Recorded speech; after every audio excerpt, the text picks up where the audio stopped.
The morning air in Chicago was cold, and the October wind stung her cheeks. Rachel Harris hurried down the sidewalk, holding her son Tyler's hand. The 10-year-old was still sleepy-eyed as usual, yawning while carrying his large backpack. "Mom, are we going to visit Grandma at the hospital again today?" Tyler asked in a drowsy voice. "Yes, Tyler. Come to the hospital after school like always," Rachel answered, gently stroking her son's hair. "Bring your homework with you. You can do it in Grandma's room." Tyler nodded energetically. His grandmother Margaret held a special place in his heart. For Tyler, who didn't have a father, his grandmother was like a father figure to him. Margaret showered her grandson with unconditional love, and Tyler adored his grandmother in return. After parting with Tyler at the school gate, Rachel took the bus to St. Mary's Hospital. She worked as a nursing assistant, but since her mother's hospitalization, she had significantly reduced her working hours. Things were tight financially, but caring for her mother was more important than anything else. Walking down the hospital corridor, Rachel remembered what had happened 3 months ago. Margaret had suddenly begun complaining of unexplained health problems. Dizziness, nausea, loss of appetite, and occasionally severe abdominal pain. The local doctor initially diagnosed it as age-related decline in physical strength, but the symptoms worsened day by day. "Good morning, Mom," Rachel said cheerfully as she entered her mother's room, as she did every day. Margaret was lying in bed wearing a pale pink hospital gown. Her mother had become incredibly thin, nothing like her formerly active self. Still, she smiled when she saw her daughter's face. "Rachel, thank you for coming. Thank you for being here again today." "Of course, Mom. How are you feeling?" "I slept a little last night. But my stomach is still bothering me," Margaret answered weakly. Rachel pulled a chair up to her mother's bedside and took her hand. Margaret's hand had become thinner than before, with veins showing through the skin. The doctors had run various tests but couldn't make a definitive diagnosis. Blood tests, CT scans, MRIs, endoscopy, they had done everything, but couldn't find a conclusive cause. "Dr. Wilson is supposed to come today," Rachel said, gently stroking her mother's hand. "He wants to discuss new treatment options." Around 2 in the afternoon, Tyler came straight to the hospital from school. He carried a backpack full of homework and had a small gift for his grandmother in his hand. "Grandma, I got 100 on my math test today," Tyler said proudly. "Oh, Tyler. That's wonderful." Margaret's face lit up. Her grandson's success was the best medicine for her. Tyler placed a small chair next to his grandmother's bed and spread out his homework. From time to time, he would ask his grandmother about problems he didn't understand or tell her about what happened at school. When Margaret listened to her grandson's stories, she seemed to forget about her illness. Around 6 in the evening, Rachel's sister Jessica visited the hospital room.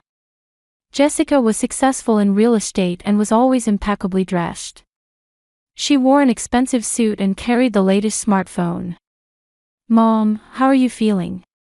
Jessica gave her mother a quick kiss on the cheek.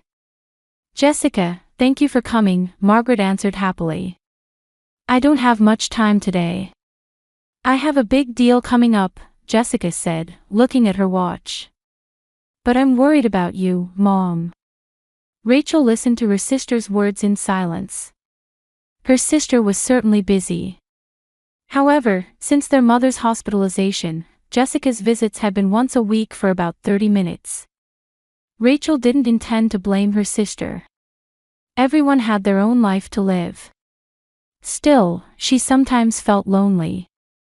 "Mom, do you need anything?" Jessica asked. "I'm fine. Rachel takes care of everything for me," Margaret looked at her eldest daughter. "I'm truly grateful." After staying for about 20 minutes, Jessica said, "I'll come again next week," and left the room. The sound of her high heels echoed in the corridor, then gradually became quiet.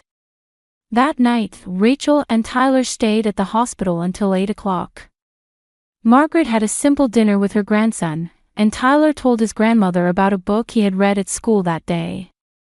"Grandma, I'll come again tomorrow," Tyler promised, holding his grandmother's hand. "Thank you, Tyler. When you're here, Grandma really feels better." Rachel watched the bond between her son and mother, praying silently in her heart. She prayed that her mother would recover quickly and that they could all live normal lives together as a family again. Margaret's hospital stay was like waves, with good days and bad days alternating. On good days, she could joke with the nurses and help Tyler with his homework. But on bad days, it was difficult for her to even sit up, and she couldn't keep food down. "You seem to have a bit of an appetite today," said Nancy, the nurse, looking at Margaret's breakfast tray. "But it would be good if you could eat a little more." Rachel sat next to her mother and brought a spoonful of soup to her mouth. "Mom, try a little harder.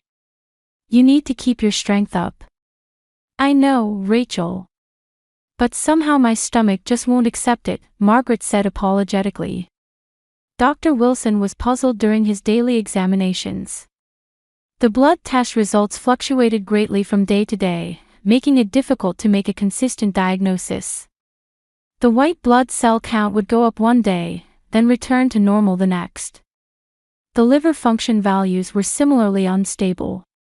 "We've tested for all the possible causes," Dr. Wilson explained to Rachel. "Infections, autoimmune diseases, digestive system disorders, endocrine abnormalities, all negative. However, the symptoms definitely exist." Rachel couldn't hide her anxiety as she listened to the doctor's words. "So you're saying you don't know what's causing it?" "At this point, yes. However, we'll continue to observe carefully and perform additional tests as needed." In the hospital room, Rachel made various efforts to make her mother comfortable. She arranged gardenias, which Margaret loved, in a small vase and placed it by the window. She played jazz music, which her mother enjoyed, on a small speaker, trying to create a homey atmosphere in the room. "This flower's fragrance brings back memories," Margaret smiled. "Your father used to give me gardenias on our wedding anniversary." Rachel held her mother's hand. Her father had died of a heart attack 5 years ago. For her mother, memories of her husband were precious treasures. In the afternoon, Tyler came straight to the hospital from school. He sat by his grandmother's bedside and told her in detail about what had happened at school that day. "Today in science class, we did a volcano experiment. When you mix baking soda and vinegar, it really erupts like a volcano," Tyler explained with sparkling eyes. "Oh, that sounds interesting. You like science, don't you?" Margaret smiled peacefully while listening to her grandson's story. "Yes, I want to be a scientist when I grow up. And I want to invent medicine that can cure Grandma's illness." Tears welled up in Margaret's eyes. "Thank you, Tyler. Just having you here makes Grandma feel completely better." Tyler blushed with embarrassment at his grandmother's words. Then he took his homework out of his backpack and began studying in his grandmother's room as usual. On the weekend, Jessica visited. She was impeccably dressed as usual, carrying a luxury brand handbag. "Mom, how was this week?" Jessica asked, kissing her mother's cheek. "I have good days and bad days, but I'm not lonely because Rachel and Tyler are here," Margaret answered. "That's good," Jessica said, looking at her watch. "Actually, I have a big project coming up, so I might be a bit busy next week." Rachel listened to her sister's words in silence. Jessica was certainly a successful real estate agent. The properties she handled were expensive, and her clients were all wealthy people. She could understand that work was busy. "I understand, Jessica.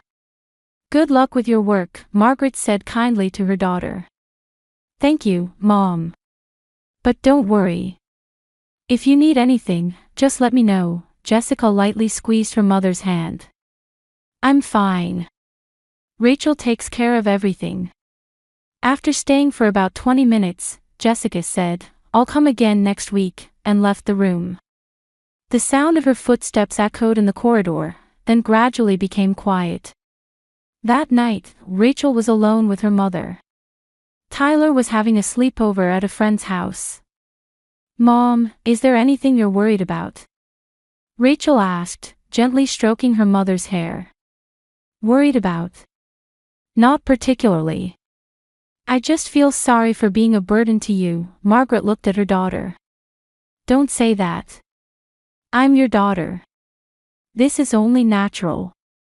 But you have your own life. You've reduced your work hours and are using your time for me." Rachel squeezed her mother's hand. "Mom, what's most important to me is family.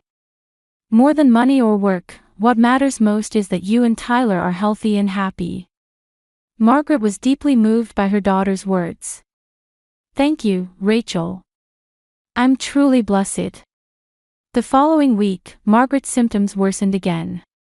Her loss of appetite continued, and she often woke up in the middle of the night with severe abdominal pain.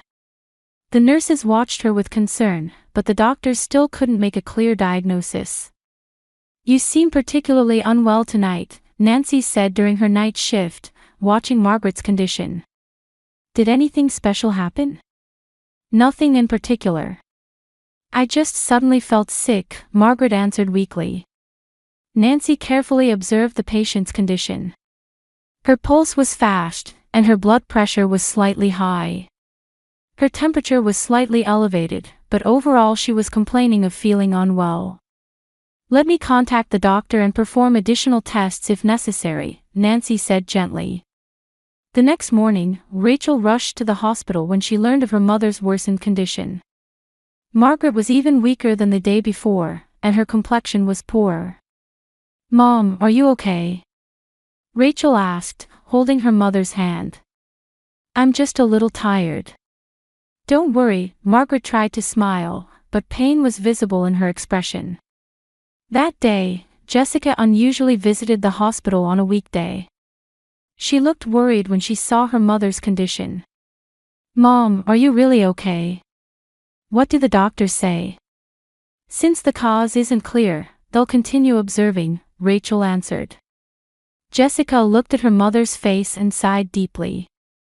"Isn't there something else we can do?" "Right now, the best thing is to support Mom so she can be comfortable," Rachel told her sister. That night, Tyler was doing homework in his grandmother's room. Margaret was comforted by her grandson's presence and gradually began to feel better. "Grandma, today in English class I wrote a poem," Tyler said happily. "What kind of poem?" Margaret asked with interest. "A poem about family. I wrote about you and Mom." Tyler read the poem aloud. It was a simple poem filled with pure love. Margaret was moved to tears by her grandson's pure heart. And so, Margaret's hospital stay continued. There were good days and bad days, and each family member supported their mother in their own way. On a November afternoon, Chicago's sky was covered with heavy clouds. The usual quiet time flowed through the corridors of St. Mary's Hospital. Rachel was in her mother's room, helping Margaret with her lunch. "You seem to have a bit of an appetite today," Rachel said with a relieved expression, watching her mother take a sip of soup. "Yes, I'm feeling well this morning," Margaret smiled. "Is Tyler coming today?" "Of course. He said he'd come with his homework after school as usual." Around 3 o'clock, Tyler arrived at the hospital room. The 10-year-old boy was as energetic as always and truly looked forward to seeing his grandmother. "Grandma, I brought my math test results today," Tyler proudly showed his test paper. "I got 95 points. "That's wonderful, Tyler," Margaret said, patting her grandson's head. "You're really smart." Tyler placed a small chair beside his grandmother's bed and began his homework as usual. Peaceful time flowed in the room, and the warm conversation between grandmother and grandson continued. "Grandma, I don't understand this social studies problem," Tyler said, pointing to his textbook. Margaret looked at her grandson's textbook and thought about the problem together with him. This is about American history. It's about the time of the Revolutionary War. The two enjoyed studying and talking together for about an hour. For Margaret, the time spent with her grandson was the best medicine. She could forget about her illness and simply watch her grandson's growth as a grandmother. "Tyler, are you finished with your homework?" Rachel asked. "Yes, I finished everything because Grandma helped me," Tyler answered with satisfaction. Around 4:30, Nancy the nurse visited the room. "Margaret, it's time for your medicine." Nancy brought a small tray with several different medications. As usual, Margaret obediently took her medicine. "Thank you, Nancy," Margaret expressed her gratitude to the nurse. "You're welcome. If anything unusual happens, please press the call button right away," Nancy said kindly. After Nancy left the room, Margaret suddenly began to feel tired. "I'm getting a little sleepy." "Then rest a bit," Rachel gently stroked her mother's hair. "We'll wait in the hallway." Rachel and Tyler left the room and sat on a bench in the hallway. Tyler continued with his remaining homework while occasionally glancing toward his grandmother's room. After about 30 minutes, Tyler suddenly changed color. He put down his homework notebook and began walking toward his grandmother's room. "Tyler, where are you going?" Rachel called out. "I'm just going to check on Grandma." Tyler quietly opened the door to the room and peered inside. Margaret appeared to be sleeping, but something was wrong. He walked closer to his grandmother, and then he discovered something on the back of Margaret's neck. Tyler's face suddenly turned pale. He left the room trembling and returned to Rachel in the hallway. "Mom," Tyler said in a shaking voice, grabbing his mother's arm. "We need to leave here now." Rachel was surprised by her son's unusual behavior. "Tyler, what's wrong? What happened?" "Mom, please," Tyler's voice was shaking even more. "We need to leave right now." "Tyler, calm down. What did you see?" Rachel grabbed her son's shoulders and looked into his eyes. Tyler took a deep breath and said in a small voice, "Grandma's neck, did you see that scar on the back?"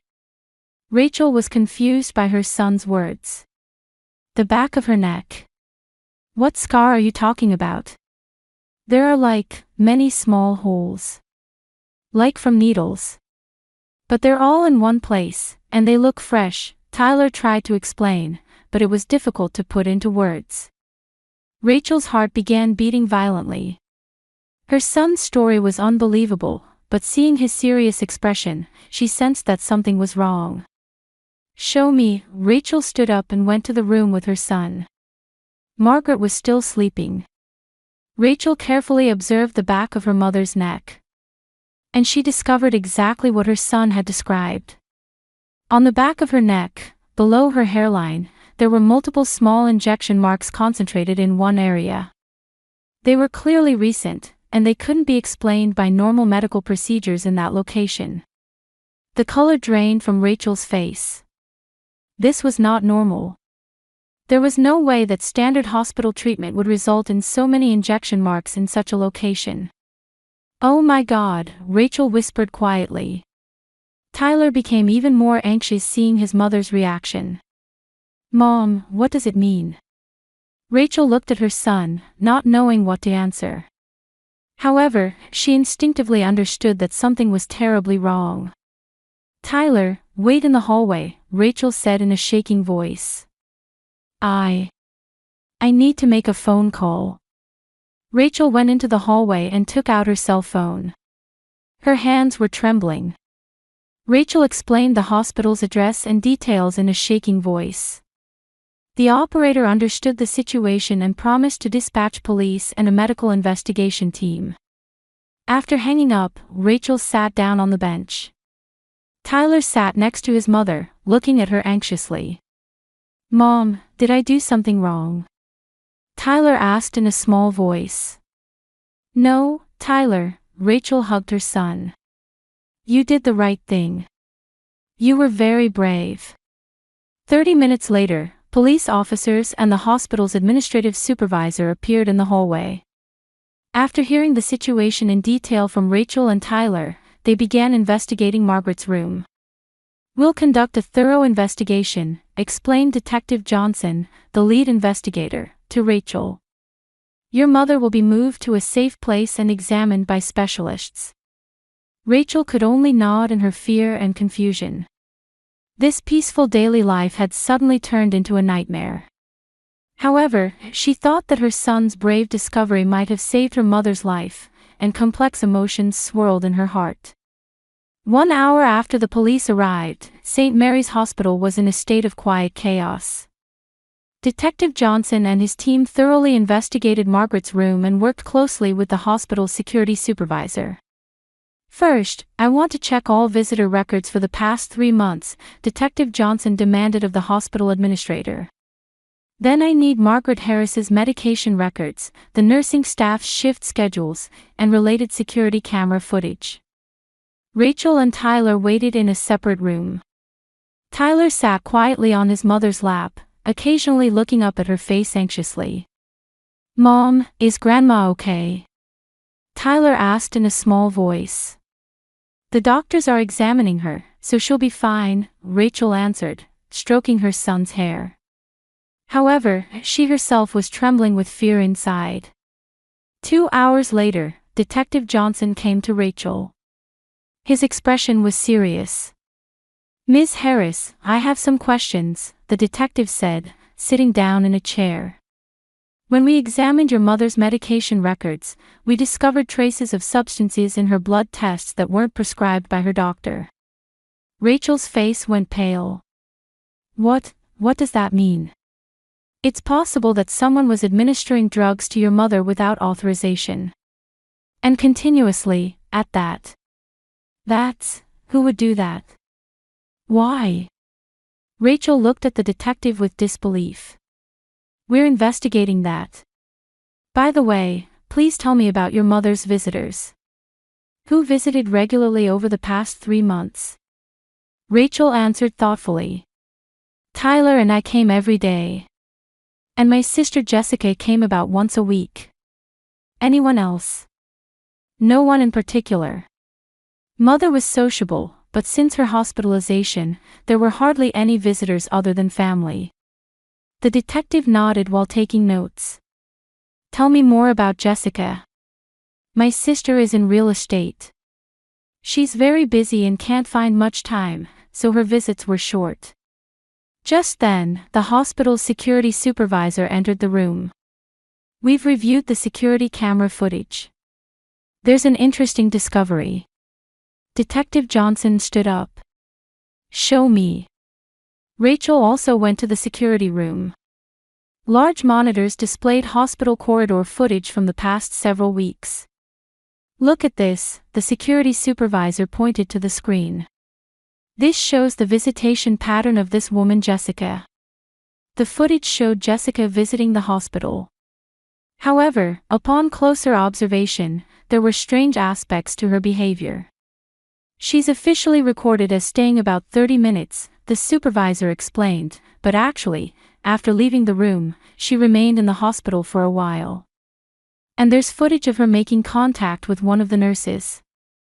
Rachel stared at the screen in disbelief. Which nurse is that?" "Nancy Williams. One of your mother's assigned nurses." Detective Johnson took immediate action. "Call Nancy Williams. Right now." 30 minutes later, Nancy the nurse was called to the interrogation room. She was clearly agitated and her hands were shaking. "Ms. Williams, please explain your relationship with Jessica Harris," Detective Johnson questioned. Nancy initially denied it, but investigation of bank records revealed suspicious deposits to her account over the past 2 months. "Please explain these deposits," the detective showed the bank records. Nancy continued to remain silent but eventually began to cry. I had no choice. Tell us what happened." Jessica said she'd pay me money. "For my son's college tuition," Nancy explained through tears. "She said I just had to give Margaret certain medications. She said she didn't intend to kill her." Rachel heard this conversation from the next room and was speechless with shock. Her own sister had been trying to kill their mother. What kind of drugs were they? The detective pressed. Small amounts of poison. She said it was a quantity that would worsen symptoms but wouldn't be immediately fatal, Nancy answered in a trembling voice. The investigation team immediately located Jessica and obtained an arrest warrant. At the same time, they executed searches of Jessica's home and office.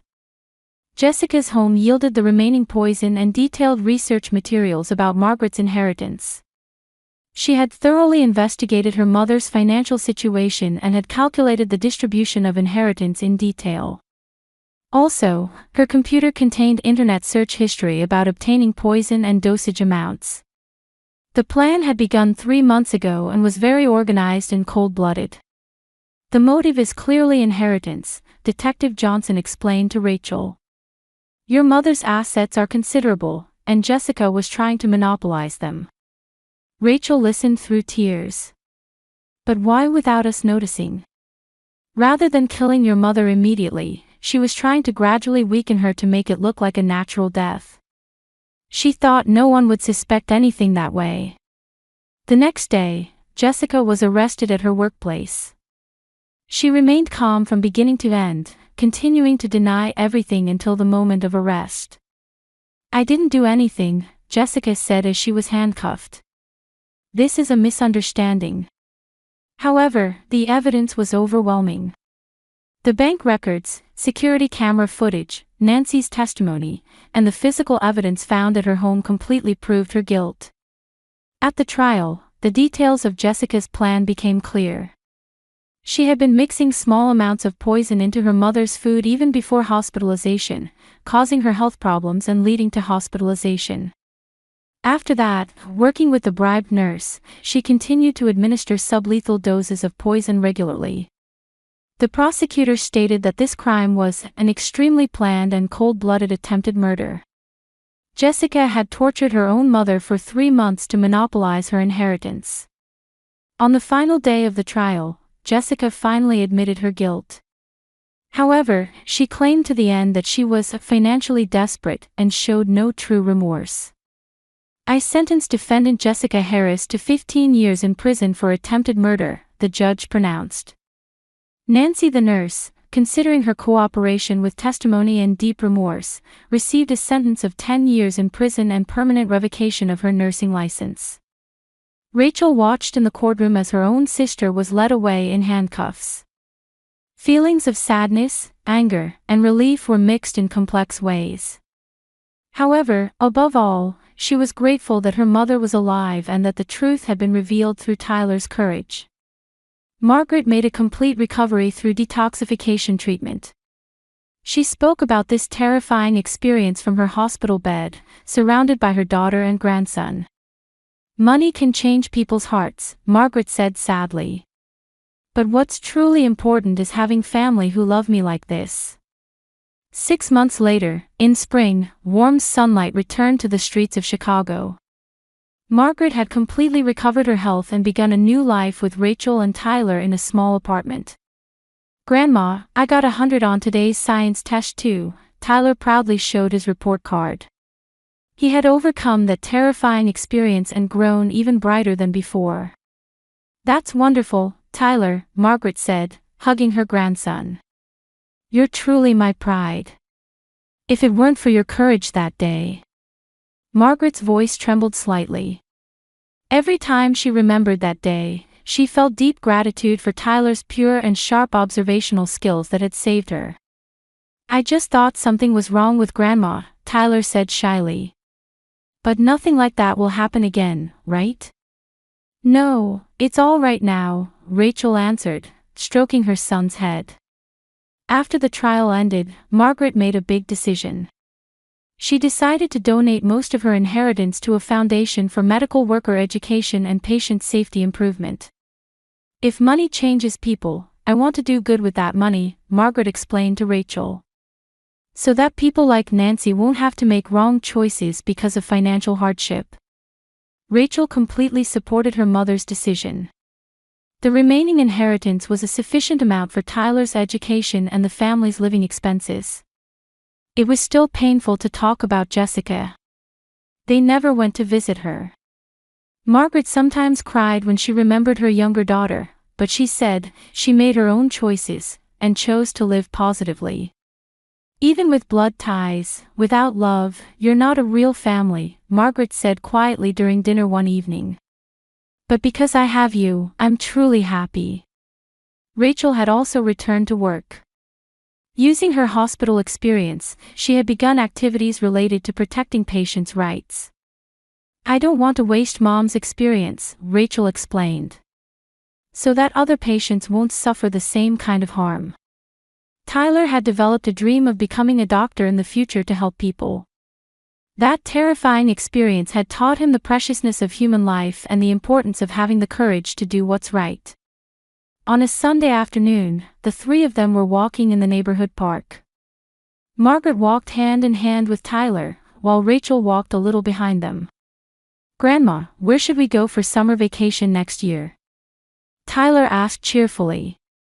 "Anywhere is fine. As long as I can be with you," Margaret smiled. Rachel watched her mother and son, praying quietly in her heart. She prayed that this peaceful daily life would never be threatened again. And she had learned firsthand that true family bonds become the strength to overcome any difficulty. Sitting on a park bench, Margaret looked up at the sky. Many things happen in life, but if you have a loving family, you can overcome anything. Tyler listened to his grandmother's words and nodded firmly. "I'll always protect Grandma and Mom." "Thank you, Tyler," Margaret said with tears in her eyes. "But caring for each other is what's most important." As the sunset sank in the western sky, the three walked home hand in hand. As a true family bound by bonds deeper than blood, they had begun to walk a new life. Having learned what was more important than inheritance or status, they would continue to support each other and live days filled with love. And Jessica's crime was also widely reported in the local newspapers, sparking discussions about elder abuse within families and misconduct in medical settings. Margaret and her family's experience became a catalyst for many people to think about what true family love really means.